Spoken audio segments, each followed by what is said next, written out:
I'm recording this lecture in case if I'm unable to take class today. So,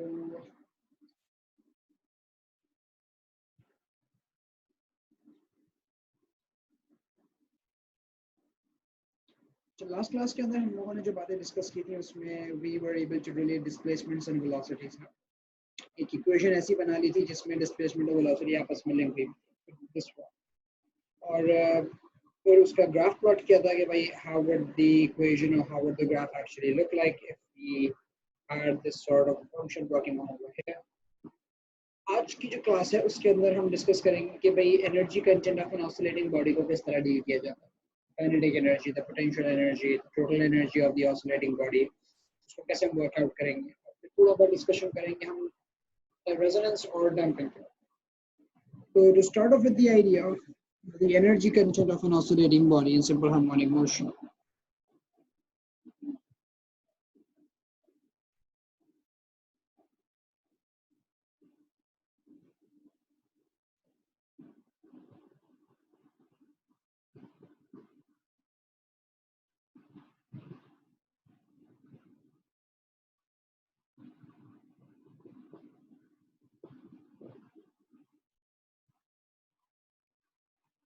Energy of an oscillating body of a simple harmonic motion. So we're going to start off definitely with the first one, that is the kinetic energy of the oscillating body.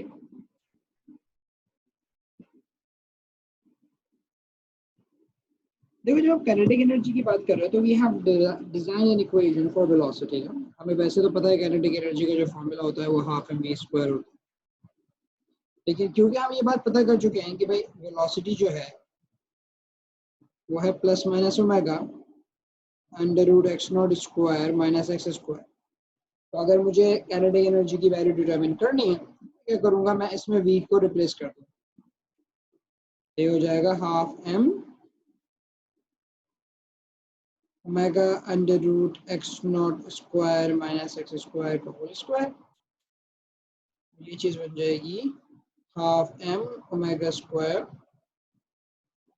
X not square minus x square. ये हमारे पास kinetic energy का function जो है वो सामने आ गया।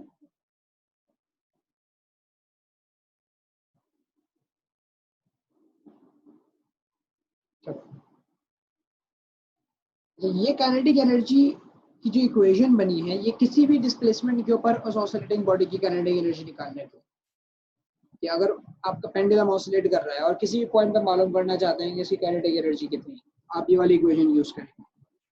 सही, this is kinetic energy at any displacement x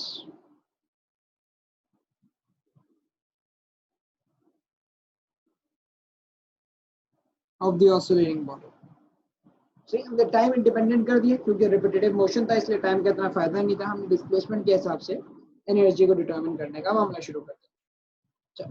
अगर हम मैक्सिमम काइनेटिक एनर्जी की बात करें, हमें पता है वो मीन पोजीशन पे होनी चाहिए। उसका रीजन ये है कि मीन पोजीशन पे वेलोसिटी सबसे ज्यादा होती है और एक्सट्रीम्स के ऊपर वेलोसिटी खत्म हो जाती है, जीरो हो जाती है। मीन पोजीशन पे ऑब्जेक्ट सबसे ज्यादा फास्ट मूव करता है और एक्सट्रीम पे वो एक लम्हे के लिए आके रुक जाता है क्योंकि उसने अपनी डायरेक्शन चेंज करनी होती है। तो this is the kinetic energy at any point x और any displacement x of the oscillating body. लेकिन अगर मैं समझ लो कि मैक्सिमम काइनेटिक एनर्जी की बात करूं,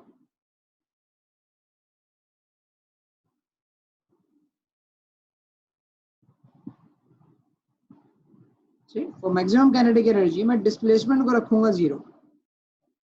मैं डिस्प्लेसमेंट रखूंगा जीरो क्योंकि इसका मतलब ये है कि object passing from the mean position.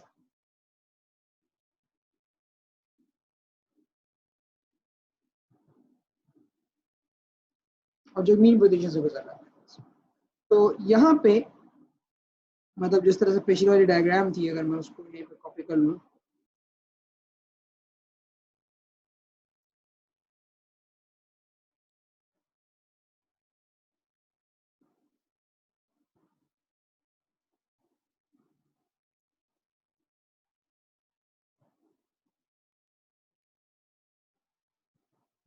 तो दिस इक्वेशन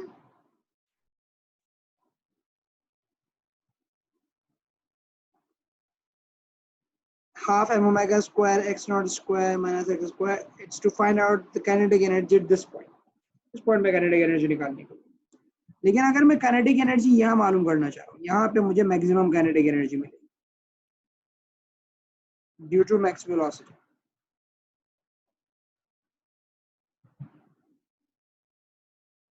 इस पॉइंट पे अगर kinetic energy निकालेंगे तो हमें पता है भाई ये मीन पोजीशन से पास हो रहा है. It has the maximum velocity over here. सही है, maximum velocity आपके पास यहाँ पे एग्जिस्ट कर रही है.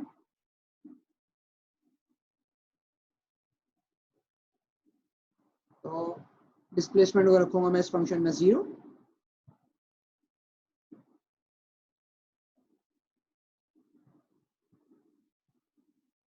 Half M omega square x not square.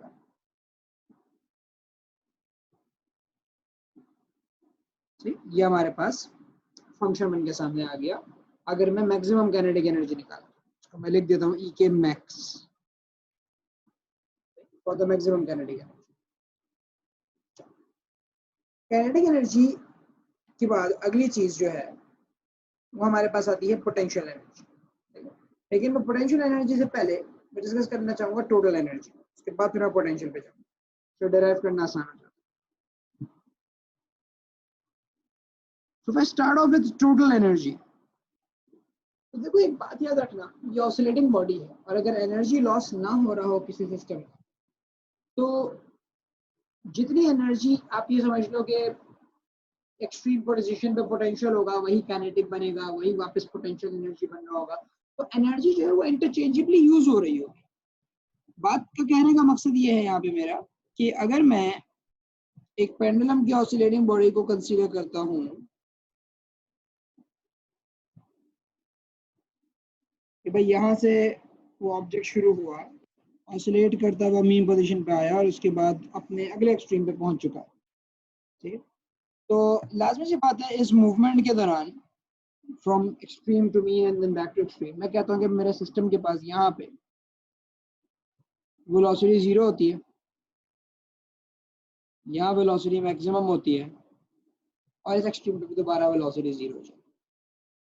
तो इन पॉइंट्स पे काइनेटिक एनर्जी तो नहीं होगी एक्सट्रीम्स पे. सही है, और यहाँ पे काइनेटिक एनर्जी मैक्सिमम होगी. लेकिन अगर मैं जनरल एनर्जी कंटेंट को देखूं तो भाई ओवरऑल एनर्जी कंटेंट इस पूरी ऑसिलेशन के दौरान आपको सेम मिलेगा. और यहाँ हो क्या रहा होगा, यहाँ काइनेटिक और पोटेंशियल में आपस में इंटर कन्वर्जन हो रही होगी. मिसाल के तौर पे यहाँ पे अगर 100 जूल्स की एनर्जी, इधर भी 100 जूल्स की एनर्जी होगी और इधर भी 100 जूल्स की एनर्जी होगी. एनर्जी कंटेंट में चेंज नहीं आएगा. अगर आप अज्यूम कर रहे हो कि there is no energy loss, तो टोटल एनर्जी कंटेंट आपका शुरू से आखिर तक सेम रहेगा. बस मामला क्या हो रहा है कि वो काइनेटिक और पोटेंशियल के अंदर आपस में कन्वर्ट होता चला जाए. तो आप ये कह सकते हो कि जब वो अपनी मीन पोजीशन पे था तो उसकी जो उसका जो टोटल एनर्जी का कंटेंट है वो उतना ही है जितना उसका मैक्सिमम काइनेटिक एनर्जी, क्योंकि इससे ज्यादा एनर्जी तो वो अपने अंदर अचीव नहीं कर सकता. उसने अपनी सारी पोटेंशियल को लूज कर दी है. सही है, क्योंकि वो मीन पोजीशन पे आ चुका है. जैसे पेंडुलम में आप देखते हो कि जब आप उसको डिस्प्लेस करते हो, उसको सर्टेन हाइट दे देते हो, उसमें पोटेंशियल एनर्जी आ जाती है. इसलिए आप उसको रिलीज करोगे, वो अपनी पोटेंशियल को लूज करेगा और काइनेटिक में कन्वर्ट कर देगा. मीन पोजीशन पे आके जब वो मौजूद होगा तो उसके पास मैक्सिमम काइनेटिक होगा, पोटेंशियल बिल्कुल खत्म हो चुकी होगी. रिलेटिव पोटेंशियल की बात कर, रिलेटिव पोटेंशियल से मतलब मेरा ये है कि मैं मीन पोजीशन से उस ऑब्जेक्ट की हाइट को देख रहा हूँ कि अगर ये उसकी मीन पोजीशन थी मिसाल के तौर पे,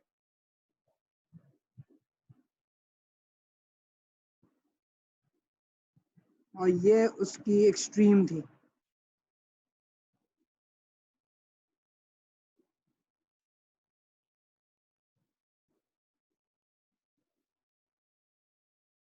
तो मैं यहाँ से रिलेटिवली देख रहा हूँ कि भाई इस पॉइंट के रेफरेंस से हाइट गेन की, तो यहाँ पे उसके पास पोटेंशियल एनर्जी, यहाँ पे क्योंकि वो नीचे आ चुका है तो पोटेंशियल एनर्जी 0 हो चुकी है. तो all of the energy content would have been the kinetic energy and hence it would also be equal to the total energy. तो कुछ बातें जो मैं यहाँ पे लिख रहा हूँ पहले वो मैं मेंशन कर देता हूँ, उसके बाद मैं इक्वेशन भी लिख दूंगा टोटल एनर्जी. तो पहली बात मैं ये लिखूंगा भाई if energy if there is no energy loss,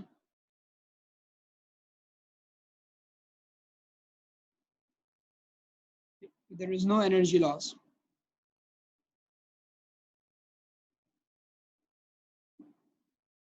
energy just converted from one form to another.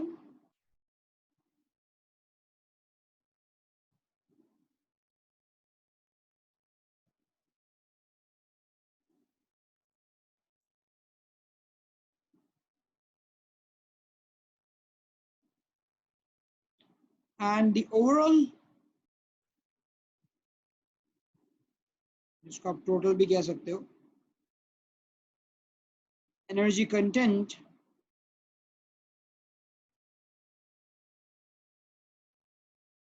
stays the same. energy content आपको सेम मिल रहा हो। और फिर यहाँ पे हम ये कह सकते हैं कि भाई eight extremes,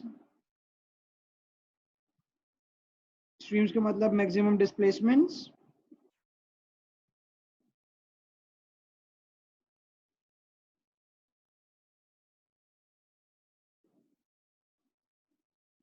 the total energy is equal to potential energy as kinetic energy is zero over here. सही, वैसे तो हमें पता है ना भाई टोटल एनर्जी जो भी होगी वो काइनेटिक और पोटेंशियल का सम होगी। टोटल एनर्जी जो भी होगी वो काइनेटिक और पोटेंशियल का सम होगी आपके पास। तो अगर कहीं पे काइनेटिक जीरो तो टोटल एनर्जी मैक्सिमम पोटेंशियल के बराबर, कहीं पे potential zero total energy kinetic के बराबर। यहाँ से दो बातें निकल ली कि भाई एट एक्सट्रीम्स की अगर हम बात करें तो काइनेटिक एनर्जी जीरो हो जाएगी, तो टोटल एनर्जी जितनी है वो पोटेंशियल एनर्जी के बराबर हो जाएगी, ये कह लो कि मैक्सिमम पोटेंशियल के बराबर। और अगली बात एट मीन पोजीशन की अगर हम डिस्कशन करें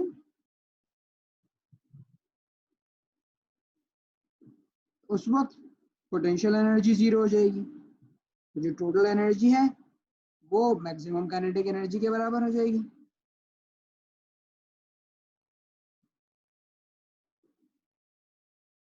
ये हमारे पास बातें आ गई।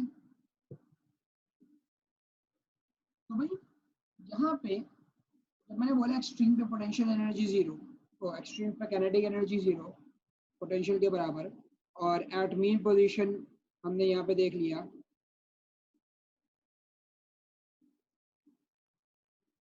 टोटल एनर्जी जो है वो मैक्सिमम काइनेटिक एनर्जी के बराबर है। तो जो इक्वेशन मैक्सिमम काइनेटिक एनर्जी की थी वही इक्वेशन टोटल एनर्जी की। तो अगर हम यहाँ पे टोटल एनर्जी की इक्वेशन लिखें, टोटल एनर्जी कंटेंट की equation half M omega square x not square के बराबर है। जो टोटल काइनेटिक एनर्जी की इक्वेशन है वही आपकी कह लो कि टोटल एनर्जी का भी फंक्शन के सामने है, half M omega square x not square.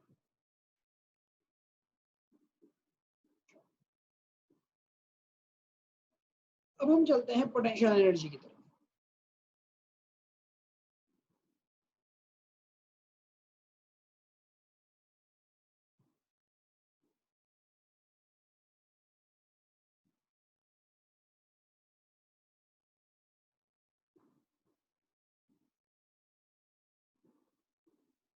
देखो पोटेंशियल एनर्जी को कैलकुलेट करने के लिए मैं एक सिंपल सी लॉजिक यूज करूंगा। मुझे इक्वेशन पता है कि total energy kinetic energy plus potential energy के बराबर होगी। अच्छा, एक और चीज ये जो आपके पास है ना, ये जो टोटल एनर्जी आई है ये total energy at any point x है, और क्योंकि टोटल एनर्जी कम नहीं हो रही होती तो वो हर जगह सेम रहेगी।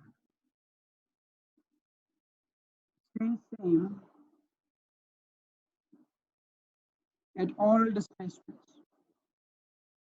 क्योंकि देखो इसमें x का कोई फंक्शन नहीं आ रहा, x नॉट मौजूद है, मैक्सिमम डिस्प्लेसमेंट मौजूद है, लेकिन इंस्टेंटेनियस डिस्प्लेसमेंट्स का इस इक्वेशन के अंदर कहीं दूर दूर तक वास्ता ही नहीं है।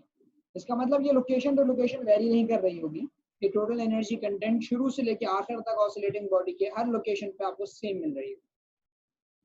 पोटेंशियल एनर्जी की अगर हम बात करें तो हमें पोटेंशियल एनर्जी की बेसिक इक्वेशन पता है, टोटल पोटेंशियल बोला, पोटेंशियल एनर्जी निकालने के लिए हमें बेसिक इक्वेशन पता है, total equals potential plus kinetic.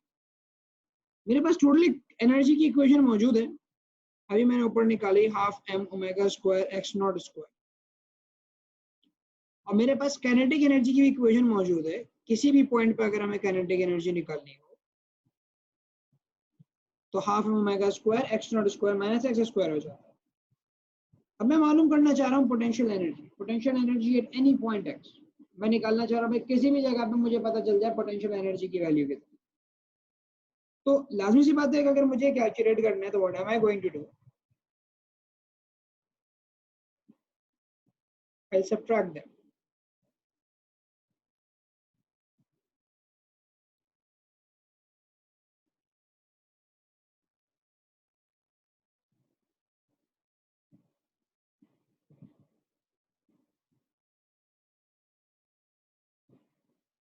ये हमारे पास इक्वेशन बन गई है, सिंप्लीफाई हो जाएगा तो पोटेंशियल एनर्जी का फॉर्मूला आ जाएगा half M omega square X,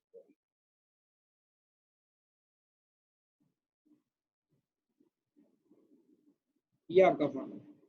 ये फॉर्मूला है potential energy at any displacement X, किसी भी डिस्प्लेसमेंट में पोटेंशियल एनर्जी निकालना चाहते हो इस फॉर्मूले से आ जाएगा।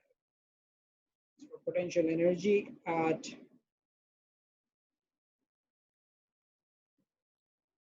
any displacement x during oscillation। सही ना, कि जैसे पिछले वाले केस को मैंने बना के दिखाया था, यहाँ पे इस वाली पोजीशन के ऊपर ये ब्लू वाली जो पोजीशन है मैं निकालना चाह रहा हूँ कितनी पोटेंशियल एनर्जी है, तो I can use that function to determine. इसकी डायग्राम भी यहाँ बना देता हूँ।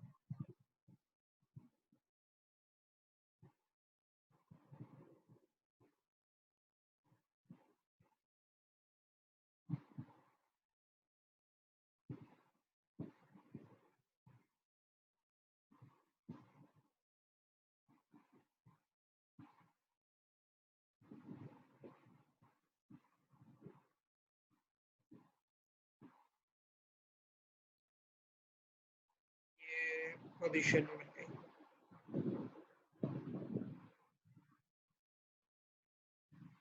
इस पोजीशन के ऊपर अगर आप मालूम करना चाह रहे हैं और आपको डिस्प्लेसमेंट पता है तो आप पता लगा सकते हैं कि यहाँ पे पोटेंशियल एनर्जी कितनी होगी।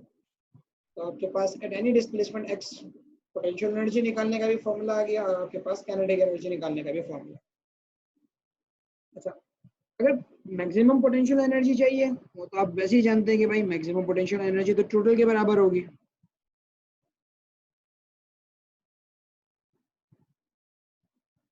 आपको पता है टोटल एनर्जी जो है वो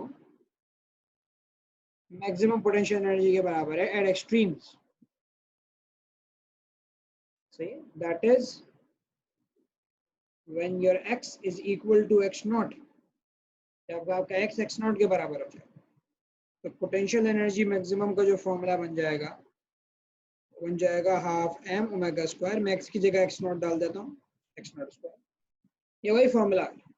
तो टोटल एनर्जी हो, काइनेटिक एनर्जी मैक्सिमम हो और पोटेंशियल एनर्जी मैक्सिमम हो, तीनों का एक ही फॉर्मूला। सही, आप टोटल एनर्जी बोलें, आप काइनेटिक एनर्जी मैक्स की बात करें या पोटेंशियल एनर्जी मैक्स की बात करें, तीनों का एक ही फॉर्मूला है और वो है half M omega square x not square. तीनों का एक ही फॉर्मूला आपके पास।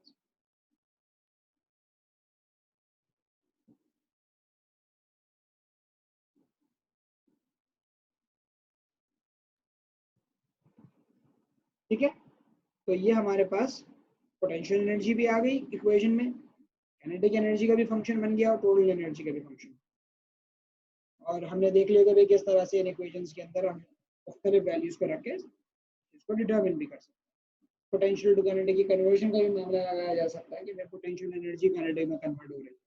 तो एग्जामिनर आपसे ये भी करवा सकता है कि भाई find out the location, find out the displacement when potential energy is equal to kinetic energy.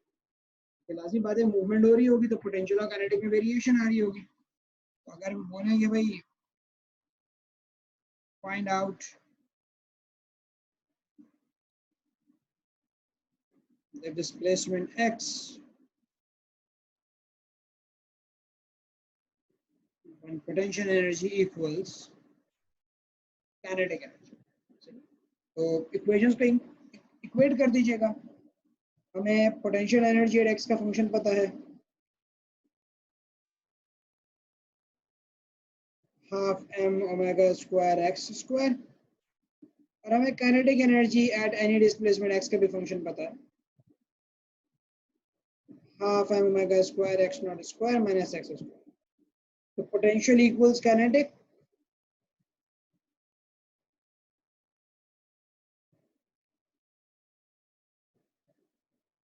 ये हो जाएगा half M omega square X square, हो जाएगा half M omega square x not square minus x square. ये half M omega ये सब cancel हो गया, बच गया X square equals to X not square minus x square. ये हो जाएगा 2x square equals X not square, X हो जाएगा X naught upon root two plus minus X naught upon root to.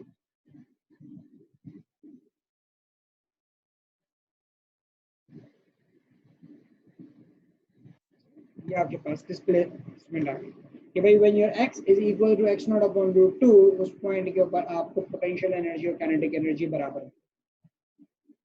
वही अगर सिचुएशन को दोबारा ड्रॉ कर दूं है,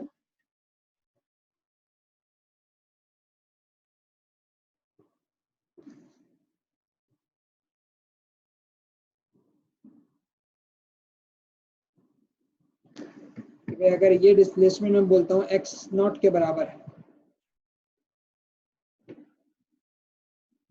इसको मैं बोल देता हूँ भाई कि ये 2 सेंटीमीटर की डिस्प्लेसमेंट है, x नॉट ये 2 सेंटीमीटर की डिस्प्लेसमेंट। तो काइनेटिक और पोटेंशियल बराबर होगी, मैं अंडर रूट 2 से डिवाइड कर देता हूँ, कैलकुलेट कर लेता हूँ अपने पास, 2 divided by root 2 becomes 1.4, सही, यानी 1.4 के डिस्प्लेसमेंट के ऊपर अगर पोटेंशियल और काइनेटिक बराबर हो चुकी है, अगर अभी समवेयर हुआ है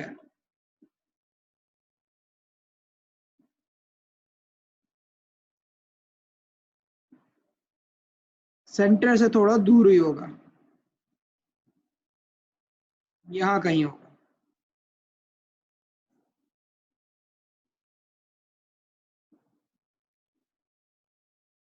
और 1.4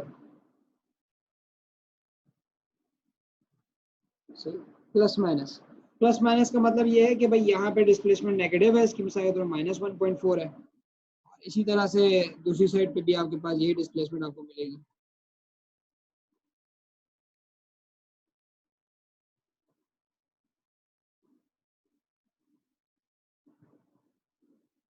इधर भी ठीक है, तो ये जो है ये मिसाल के तौर पे अगर आप इसको पॉजिटिव ट्रीट कर देते हैं तो ये आपके पास नेगेटिव हो जाएगी। इन दोनों पॉइंट्स के ऊपर आपको पोटेंशियल एनर्जी जो है वो काइनेटिक के बराबर है। तो हो सकता है एग्जामिनर इस क्वेश्चन के अंदर कहीं डिराइव करवा ले, याद रखने की जरूरत नहीं है, बस एक अप्रोच दिखा दी सॉल्व करके कि भाई ये किस तरह के आपके पास जो है वो सवाल आ सकते हैं। अब जरा इनके ग्राफ्स के ऊपर बात कर लेते हैं कि भाई ये जो ग्राफ्स हैं काइनेटिक के, पोटेंशियल के और टोटल के, वो कैसे बने।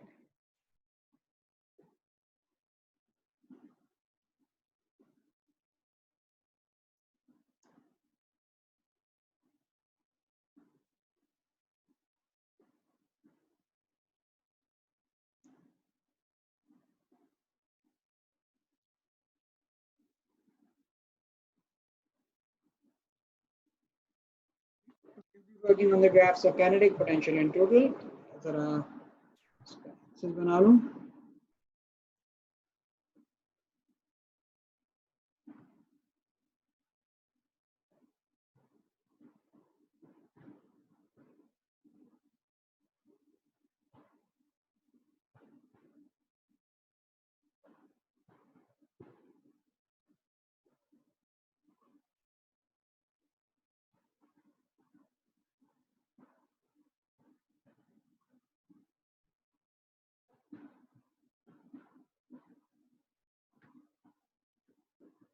ओके भाई, तो ये हमारा एनर्जी का एक्सिस है। एनर्जी नेगेटिव तो है नहीं इस वक्त, क्योंकि आप एब्सोल्यूट एनर्जीज की बात नहीं कर रहे होते पोटेंशियल में भी, मीन पोजीशन से उसको रिलेट कर रहे होते। जीरो ये नेगेटिव डिस्प्लेसमेंट का रीजन है और ये पॉजिटिव डिस्प्लेसमेंट का रीजन। अब ऑब्वियसली बात है कि भाई जब आप इनके एनर्जी कंटेंट्स वगैरह को डील कर रहे होंगे, काइनेटिक और पोटेंशियल और टोटल का जो ग्राफ है वो कैसा बनेगा, इसको थोड़ा सा मैं स्प्रेड कर दूँ।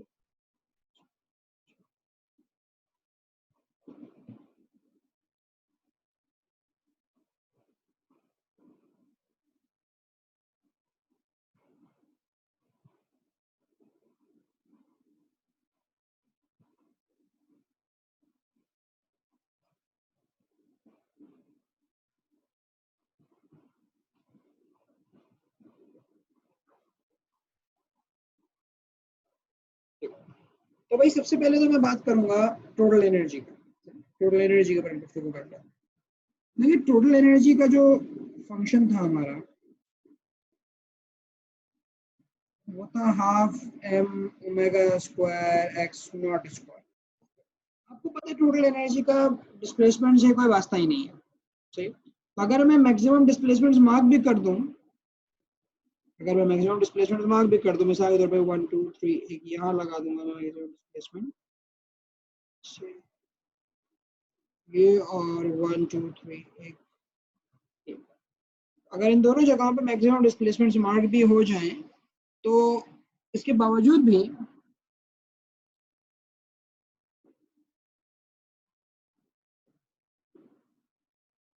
टोटल एनर्जी का जो ग्राफ होगा वो एक स्ट्रेट लाइन का ग्राफ बनेगा और वो स्ट्रेट लाइन हॉरिजॉन्टल होगी, सही। ये भी मैं जरा ड्रॉ कर देता हूँ, पहले मैं जरा ये एक्सट्रीम्स को मार्क कर दूँ।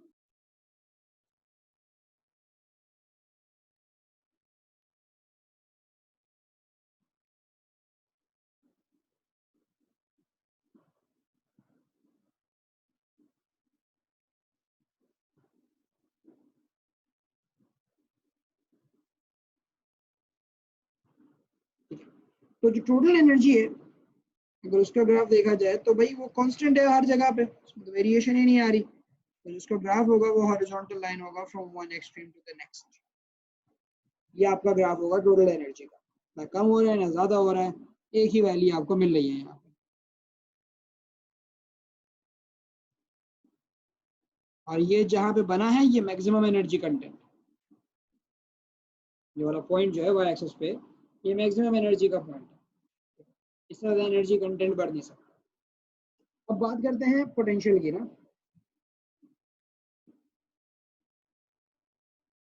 पोटेंशियल एनर्जी का graph half M omega square X square.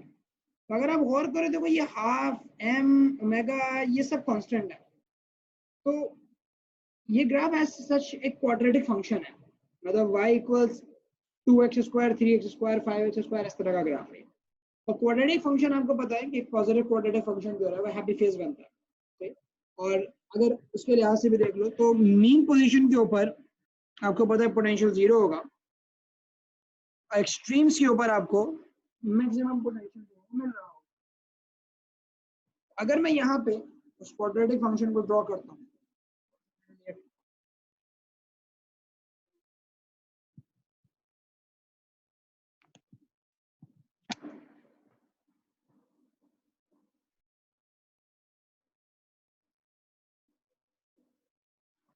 ठीक है, मुनासिब है, काफी मुनासिब है। तो जनाब ये जो ग्राफ हो गया हमारा, ये ग्राफ हमारे पास पोटेंशियल एनर्जी का, जो हम एक्सट्रीम्स पे बता रहा है कि पोटेंशियल एनर्जी मैक्सिमम है और मीन पोजीशन में बता रहा है कि पोटेंशियल एनर्जी जीरो। फिर बात करते हैं काइनेटिक एनर्जी के ग्राफ की। उसका फंक्शन हाफ है omega square x not square minus x square. ये फंक्शन एक इनवर्स फंक्शन है, inverse in the sense quadratic function तो है, एक्स स्क्वायर आ रहा है लेकिन उल्टा नेगेटिव के अंदर वैल्यू है, माइनस का यहाँ पे जो साइन लगा हुआ है। और काइनेटिक एनर्जी में आपको पता है कि वो मीन पोजीशन के ऊपर मैक्सिमम होती है एक्सट्रीम्स के ऊपर वो जीरो। तो जैसा ग्राफ पोटेंशियल का बना है वैसे ही ग्राफ काइनेटिक का भी बनेगा। फर्क सिर्फ इतना है कि ये फ्लिप्ड होगा।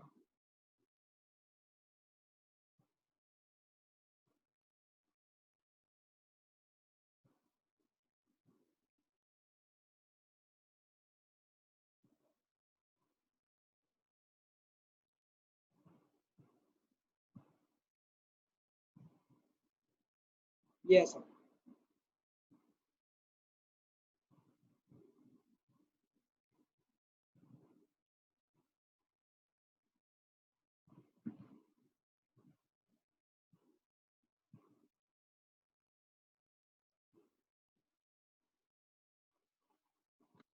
ठीक है भाई। तो हमें पोटेंशियल एनर्जी मिल गई,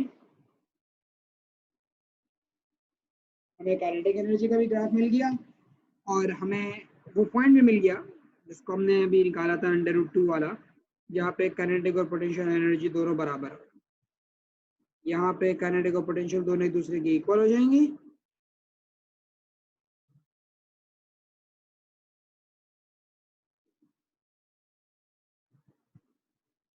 और कह लो दोनों आधी आधी हो चुके होंगे ना। इक्वल होने का मतलब ये है कि अगर 100 जूल्स है तो पोटेंशियल एनर्जी काइनेटिक एनर्जी दोनों 50-50 हो चुके होंगे।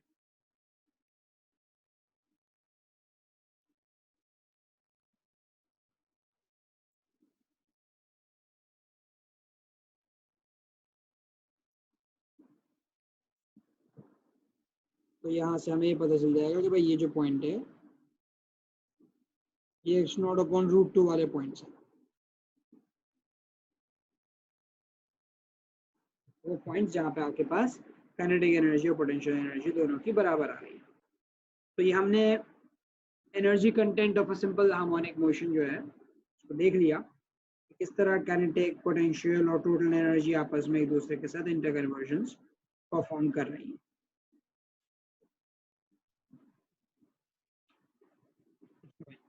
अब because we are done with the kinetic energy, potential energy and total energy of an oscillating body, अब एक फिनोमेना के ऊपर बात करते हैं जिसको हम बोलते हैं रेजोनेंस।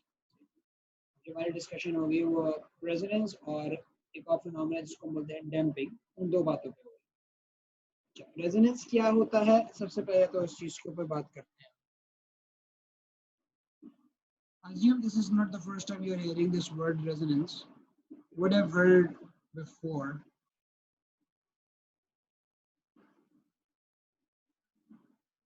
देखो रेजोनेंस बोलते हैं, डेफिनेशन के लिहाज से समझा देता हूँ। Large increase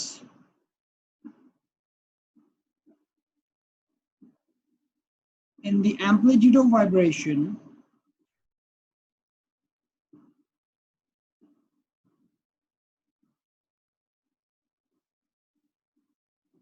when the driving frequency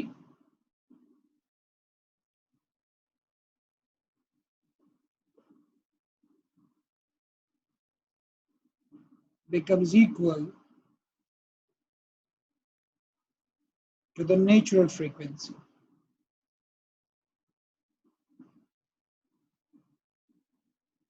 जब ड्राइविंग फ्रीक्वेंसी नेचुरल फ्रीक्वेंसी के बराबर हो जाए उस वक्त जो आपके पास फिनोमेना अगर हो रहा होता है आप उसे रेजोनेंस बोलते हैं। अच्छा, अब ये ड्राइविंग फ्रीक्वेंसी क्या है और ये नेचुरल फ्रीक्वेंसी क्या है, इसके ऊपर थोड़ा सा आपसे बात। देखो ड्राइविंग फ्रीक्वेंसी और नेचुरल फ्रीक्वेंसी कुछ ऐसा है, एग्जांपल दे कि मैंने एक यहाँ पे एक स्प्रिंग मास सिस्टम अटैच किया हुआ था, और यहाँ पे मैं एक मिसाल दे देता हूँ कि इस जगह पे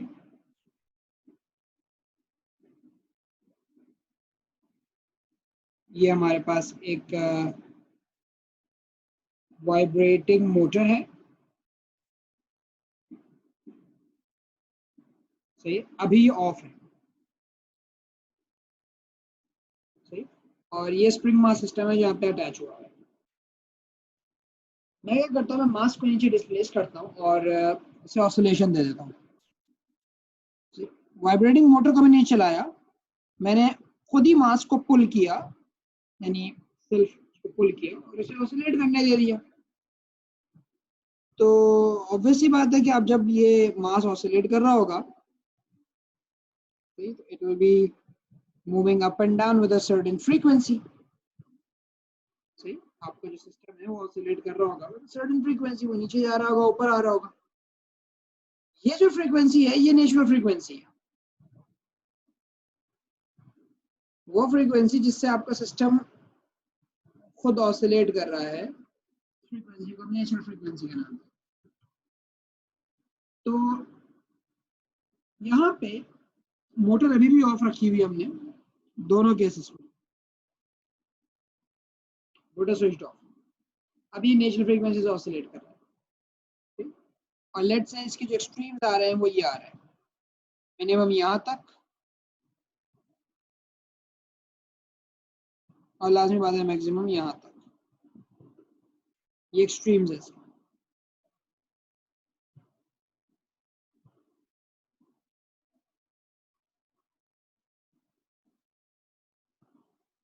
मैं क्या करता हूँ, मैं इस ऑसिलेटिंग बॉडी को वैसे तो ऑसिलेट होने देता हूँ, लेकिन मैं साथ में ये वाइब्रेटिंग मोटर ऑन कर देता हूँ।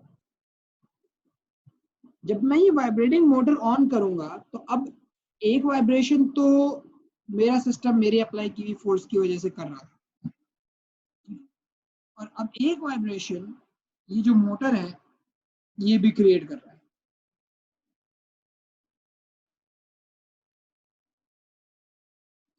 हमने स्विच ऑन कर दिया तो ऑसिलेशन तो अभी भी हो रही होगी, लेकिन अगर मैं अपनी वाइब्रेटिंग मोटर की फ्रीक्वेंसी को ट्यून कर, फ्रीक्वेंसी जो यहां से आ रही है इस मोटर में से, लेट से एफ बोल देता हूं,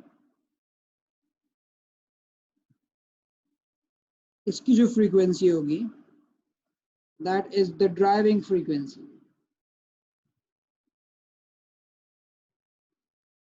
वो फ्रीक्वेंसी जो अलहदा से सेपरेटली अप्लाई की जा रही है।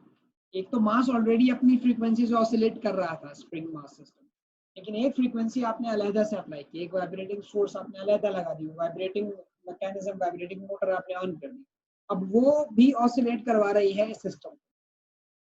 एक उसकी नेचुरल फ्रीक्वेंसी थी, सही है, जिससे ये ऑसिलेट कर रहा था, और एक ये ड्राइविंग फ्रीक्वेंसी होगी। और हमने क्या किया, हमने इस वाइब्रेटिंग मोटर को ऑन करने के बाद इसकी फ्रीक्वेंसी को ट्यून किया, ऐसे ट्यून किया, एडजस्ट किया कि भाई ये ड्राइविंग फ्रीक्वेंसी है वाइब्रेटिंग मोटर की फ्रीक्वेंसी और इस सिस्टम की अपनी नेचुरल फ्रीक्वेंसी मैच कर जाए। जब हमने ऐसा किया तो हमें पता चला कि हमारे पास एम्पलीट्यूड ऑफ वाइब्रेशन बहुत ज्यादा बढ़ गया। मतलब यहाँ पे मैं कहूँ कि the vibrating motor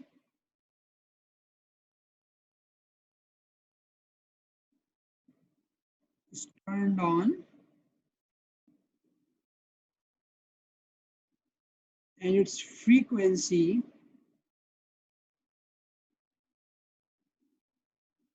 adjusted so that it becomes equal to the natural frequency.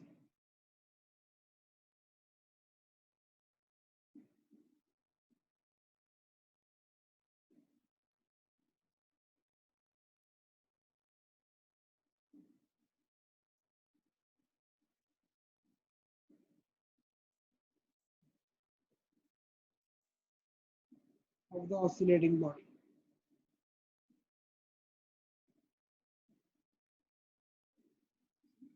हमने एडजस्ट किया कि वो इक्वल हो जाए, तो उस वक्त जो फिनोमेना आएगा वो ये आएगा कि आपका एम्पलीट्यूड ऑफ वाइब्रेशन बहुत बढ़ जाए, मतलब आपके मिनिमम और मैक्सिमम पॉइंट्स बहुत ज्यादा इंक्रीज हो चुके होंगे। Your mass will be moving very high up and very low down, amplitude of vibration drastically increase हो जाए। इस फिनोमेना को जो हम नाम देते हैं वो रेजोनेंस का नाम। This increase in the amplitude of vibration in such a large quantity when the driving frequency becomes equal to the natural frequency। और ये चीज कभी कभार हमारे लिए अच्छी नहीं होती, कभी कभार जरूरत होती है हमारी। एक बाकायदा मेडिकल टेक्निक है एमआरआई के नाम से, मेडिकल रेजोनेंस इमेजिंग, पढ़ाया जाता है ये टू। तो एमआरआई के अंदर हम बाकायदा रेजोनेंस करवाते हैं ह्यूमन बॉडी के अंदर, अब उसके हाइड्रोजन एटम्स रेजोनेट करवाते हैं। और कुछ जगहों पे ये नुकसानदेह होती है, जैसे ब्रिजेस हो गए, सही है, मशीन्स हो गई, आप उनको रेजोनेट नहीं करवाने दे सकते, क्योंकि लाजिम बात है जब उनमें मोटर्स वगैरह चल रही होती है, बेल्ट मैकेनिज्म, चेन्स वगैरह, ये सब पुलिस वगैरह लगे हुए होते हैं, तो उसमें वाइब्रेशन हमेशा मौजूद होती है। कोई भी मशीन चल रही है, कंप्रेसर चल रहा है, रेसिप्रोकेटिंग कंपोनेंट्स लगे हुए हैं, उनमें वाइब्रेशन फॉर श्योर एग्जिस्ट करती है। तो आप अवॉइड करते हो कि भाई उसमें रेजोनेंस ना हो, उसकी ड्राइविंग फ्रीक्वेंसी जिससे वो मशीन ऑपरेट कर रही है और उस मशीन की अपनी नेचुरल फ्रीक्वेंसी मैच नहीं करनी चाहिए। याद रखना, हर चीज जो डिजाइन की जाती है ना, उसकी अपनी एक नेचुरल फ्रीक्वेंसी जरूर होती है। हर बिल्डिंग, हर ब्रिज, इन सब की अपनी नेचुरल फ्रीक्वेंसी होती है, जो कि डिपेंड करती है इनके शेप के ऊपर, इनके अमाउंट ऑफ मटेरियल जिसके अंदर इस्तेमाल किया गया, या ये कह लो कि इनके मास के ऊपर, तो इन सब चीजों के ऊपर वो नेचुरल फ्रीक्वेंसी डिपेंड कर रही होती है। तो जब भी कोई सिविल इंजीनियर कोई ब्रिज कंस्ट्रक्ट करता है, या कोई लेट्स से फॉर एग्जांपल कोई बिल्डिंग कंस्ट्रक्ट की जाती है, हमेशा उसकी नेचुरल फ्रीक्वेंसी निकाली जाती है कि यार इस मशीन की अपनी नेचुरल फ्रीक्वेंसी कितनी है, इस बिल्डिंग की अपनी नेचुरल फ्रीक्वेंसी कितनी है। ऐसा तो नहीं है कि हमने एक ऐसी चीज डिजाइन कर दी जिसकी नेचुरल फ्रीक्वेंसी जो है वो अर्थक्वेक की फ्रीक्वेंसी से मैच कर जाती है। तो जब अर्थक्वेक आएगा तो वो बिल्डिंग रेजोनेट कर जाएगी, मतलब बहुत ज्यादा ऑसिलेट करेगी, वो कोलैप्स कर जाएगी। तो वो इन चीजों को अवॉइड करवाते हैं, बोलते हैं डिजाइन भी ऐसा हो कि अर्थक्वेक की नेचुरल फ्रीक्वेंसी, अर्थक्वेक की फ्रीक्वेंसी के साथ इन बिल्डिंग्स की फ्रीक्वेंसी मैच ना कर जाएगा। और वो लाजिम बात है, प्रीवियस जितना डाटा कलेक्ट हुआ होता है अर्थक्वेक्स के ऊपर, उसके अंडरस्टैंडिंग के लिहाज से बनाया जाता है कि अर्थक्वेक्स अगर जनरली आते हैं वो कितनी फ्रीक्वेंसी के ऊपर आ रहे होते हैं, और हम जो अपनी बिल्डिंग्स डिजाइन करें या ब्रिजेस डिजाइन करें वो कैसे। एक ब्रिज बाकायदा इस तरह का गिरा था, मेरे ध्यान से उसका नाम निकल रहा है, उसमें रेजोनेंस का मसला आया, सस्पेंशन ब्रिज था शायद वो, लेकिन वो रेजोनेट कर गया था, उसकी अपनी नेचुरल फ्रीक्वेंसी जो थी वो ड्राइविंग फ्रीक्वेंसी से मैच कर गई। विंड ब्लो करने की वजह से वो जिस यानी फ्रीक्वेंसी से वो ब्रिज ऑसिलेट करना शुरू हो गया था, वो उसकी नेचुरल फ्रीक्वेंसी को मैच कर गई, जिसकी वजह से वो ब्रिज कोलैप्स कर गया। आर्मी मैन को ब्रिजेस पे मार्च करने से मना किया जाता है, मतलब फौजियों को अलाउड नहीं होता इस तरह से कि आप ब्रिजेस के ऊपर मार्च करें, मतलब एक पूरी परेड जो है वो ब्रिजेस के ऊपर थोड़ी सी अवॉइड की जाती है। उसकी वजह यही है कि जब परेड निकलती है और आर्मी मैन एक साथ सिंक किए हुए होते हैं अपने फीट को, जो वाइब्रेशन वो क्रिएट कर रहे होते हैं, उसमें उनको लगता है चांस कि भाई ऐसा ना हो कि इनकी ये वाली जो वाइब्रेटिंग फ्रीक्वेंसी है ये ब्रिज की नेचुरल फ्रीक्वेंसी के नजदीक भी आ जाए, चलो मैच ना करें, नजदीक भी आ जाए, उससे एम्पलीट्यूड ऑफ वाइब्रेशन ज्यादा हो जाएगा, जिसकी वजह से आपके पास रेजोनेंस का खतरा लाक हो सकता है, उस ब्रिज के कोलैप्स होने का चांस हो सकता है। अगर मैं इसका ग्राफ बनाऊं रेजोनेंस का,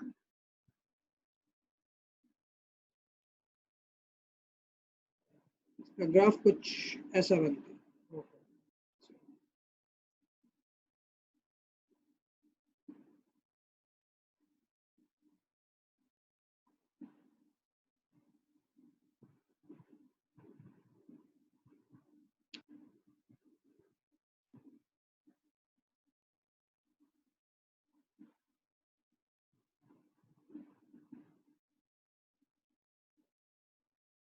यहाँ पे y एक्सिस पे हमारे पास एम्पलीट्यूड है, सही है, x नॉट है in short, x not in whatever you want, millimeters or meters, और ये x एक्सिस के ऊपर आपके पास फ्रीक्वेंसी इन हर्ट्ज।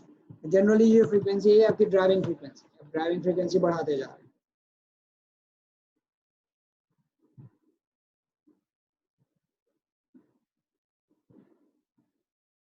जिसको ग्राफ बनता है वो ऐसा बनता है।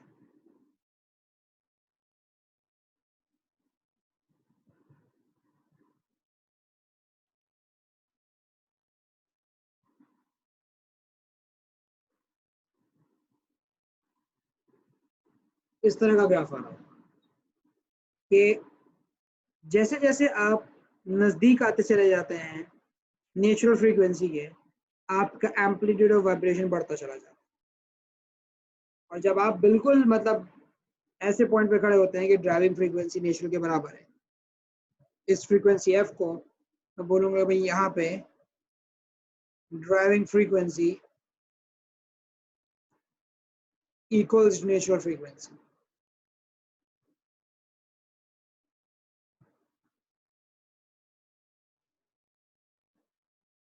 यानी आपकी ये रेजोनेंट फ्रीक्वेंसी हो गई।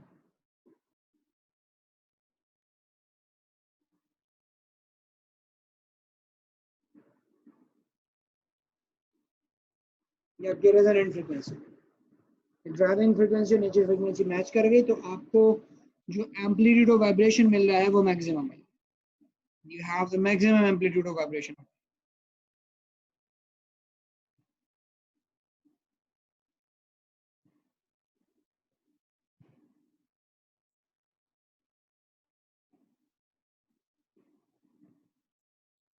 ये चीज आपके पास रेजोनेंस का फिनोमेना ग्राफिकली भी एक्सप्लेन कर, ग्राफ अक्सर स्केच करने को आ जाता है तो थोड़ा सा जो है वो अंदाजा होना चाहिए।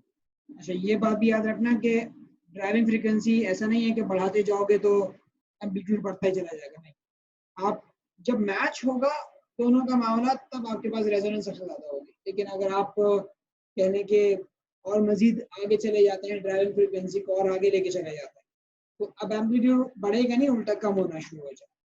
सही है, इसको ऐसे समझ लो कि जब ड्राइविंग फ्रीक्वेंसी और नेचुरल फ्रीक्वेंसी मैच करती है ना, वेव्स सुपर इम्पोज हो जाती है। एएस लेवल के अंदर सुपरपोजिशन ऑफ वेव्स पढ़ा था ना, तो उसमें क्या होता था कि जब लाजिमी बात है जब आपके पास सेम फ्रीक्वेंसी की वेव्स आके मिलती थी तो आपको ब्राइट फ्रिंजेस और डार्क फ्रिंजेस वाला मामला है, कंस्ट्रक्टिव इंटरफेरेंस, बहुत अच्छी कंस्ट्रक्टिव इंटरफेरेंस मिलती थी। ठीक है, आपको पता है भाई क्रस्ट टू क्रस्ट ऐड हो रहे होंगे, ट्रफ टू ट्रफ भी ऐड हो रहे होंगे, तो बहुत अच्छी कंस्ट्रक्टिव इंटरफेरेंस है, इन फेज चल रहा है सारा मामला। सही है, तो जब नेचुरल फ्रीक्वेंसी और ड्राइविंग फ्रीक्वेंसी मैच करती है ना, तो उसमें वेव्स या वाइब्रेशंस जो है वो एक दूसरे के अंदर बहुत अच्छे से सुपर इम्पोज हो पाते हैं, जिसकी वजह से हमारे पास जो है वो एम्पलीट्यूड जो है वो इंक्रीज हो जाता है। लेकिन जब आप फ्रीक्वेंसीज को अनमैच करते हो ना, तो फिर वो एक प्रॉपर सुपरपोजिशन एग्जिस्ट नहीं कर पाती। कभी एडिशन हो रही होगी एम्पलीट्यूड की, कभी सब्ट्रैक्शन हो रही होगी, तो इतना हाई एम्पलीट्यूड आपको मिल नहीं पाता। आप उस लिहाज से भी इस बात को समझ सकते हो। ऐसा नहीं है कि आप ड्राइविंग फ्रीक्वेंसी बढ़ाते चले जाएं तो एम्पलीट्यूड बढ़ता चला जाएगा, this is not the case. जब मैच करेगा तब सबसे ज्यादा एम्पलीट्यूड होगा, अगर आप बढ़ाएंगे तो एम्पलीट्यूड में इजाफा नहीं होगा, उल्टा आपको कमी नजर आएगी। तो ये चीज हमने यहाँ पे देख ली कि भाई मैच करने पे फ्रीक्वेंसी सबसे ज्यादा है। आप फ्रीक्वेंसी बढ़ाएं या फ्रीक्वेंसी कम करें, it would result in the decrease in the amplitude of vibration.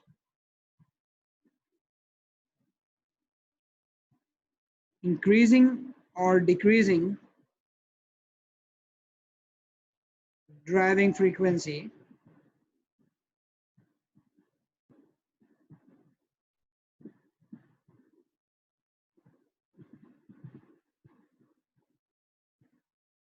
from natural frequency would decrease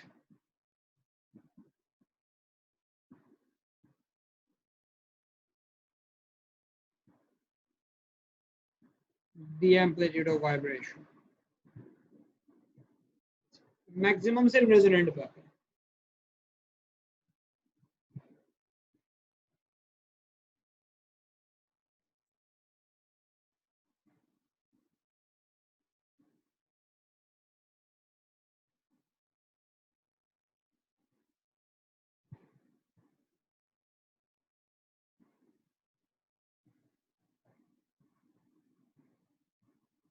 ठीक है भाई, तो आज का लेसन यहीं तक है।